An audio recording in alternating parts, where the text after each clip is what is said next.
Bonjour, bienvenue sur Blog Tips. Aujourd'hui, on va voir comment convertir des Apple Loops dans Logic Pro en région et je vais vous expliquer pourquoi c'est intéressant de le faire. Alors, je vais vous faire écouter, j'ai mis un petit drummer rapidement, j'ai pris deux Apple Loops pour l'exemple rapidement.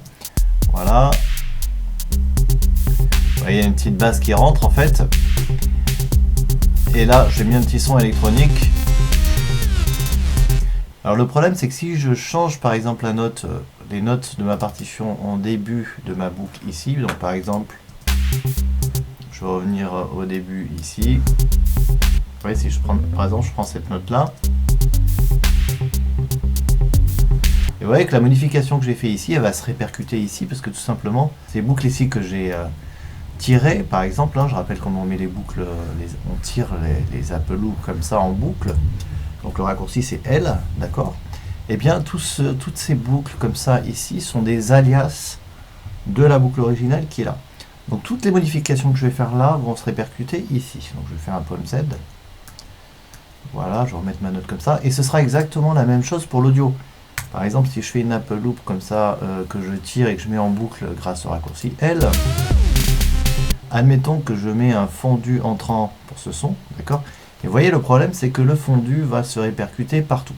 Alors que moi, j'ai simplement envie de mettre un fondu au départ. Donc, comment on fait pour mettre ces Apple Loops et les convertir en région autonome? Eh bien, c'est très simple.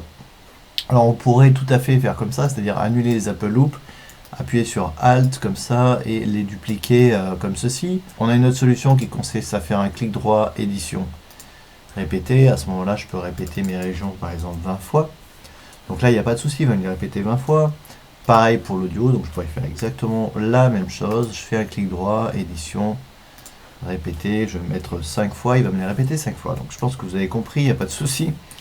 Mais on a plus simple. Si par exemple vous avez construit un morceau comme ça, il y a déjà des boucles, plutôt que de tout enlever et utiliser la fonction répéter, eh bien il y a une fonction très simple dans Logic qui consiste à faire un clic droit. Ici, vous allez cliquer sur convertir et convertir les boucles en région. Et vous voyez que toutes les boucles qui étaient en boucle se convertissent en région et sont complètement autonomes. Je peux modifier cette région-là. Par exemple, je vais modifier les notes qui sont là. Et vous voyez que c'est que ici qu'elles se sont modifiées. Là, je peux faire la même chose. D'ailleurs, vous voyez que c'est très pratique. Les dernières fonctions qu'on utilise dans Logic vont se loger en haut du clic droit ici. Vous voyez d'ailleurs que le raccourci, c'est CTRL-L pour convertir les boucles en région. Hop, voilà, donc même chose. Et cette fois-ci, je peux mettre mon fondu ici sans qu'il se répercute sur les autres boucles. Voilà, donc c'est une fonction très pratique pour convertir les boucles à partir d'une Apple Loop ou d'un son que vous avez vous-même enregistré dans Logic en région autonome. Voilà, merci d'avoir suivi cette vidéo. Si vous avez des questions, n'hésitez pas. Et je vous dis à demain pour la prochaine.